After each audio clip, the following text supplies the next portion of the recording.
how do you get 8 up and running and active and still going? You said one of them was at 90 episodes. One of them was at 100. I don't know where all of them are, but sounds like you're keeping a lot of them active. So how do we maintain that and sustain that?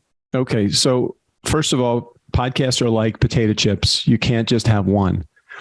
Because you are going to get to a point where you say, I've done this. I'm good at this. I've put in my 10,000 hours at this. Let's create another one. If I can have another one that's as successful or relatively as successful as the first one, why not start a second one? And so the thing that you said, which is really the key, is the processes, the systems, and the procedures you have in place. If you don't have a system in place, and if you don't stay in your zone of genius, if you're not giving back to the world the gift that you have been given by the world, by the universe, if you try to do things like editing and show notes and distribution and marketing and social media on your own, you're going to drive yourself crazy. If you don't hire a guy like Adam, and this isn't a commercial for Adam or a commercial for me, but if you don't hire a company like Adam's, find somebody that actually loves that. That's their passion.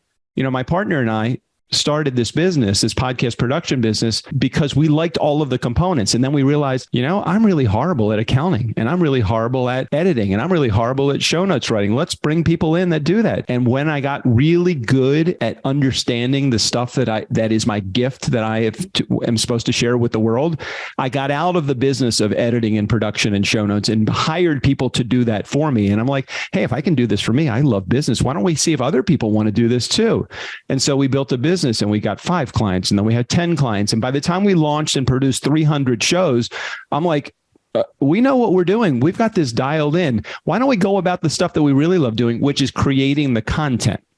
And so for those in your listening audience, for your community, my big takeaway would be, man, I'm just going to spend time focused on doing what I do best, which is creating the content. Let somebody else worry about the systems, or let somebody else create the system, and then adhere to the system and get your out of the system. When you see you're doing stuff that is not in your zone of genius, you're going to spend too much time and not make any money doing it.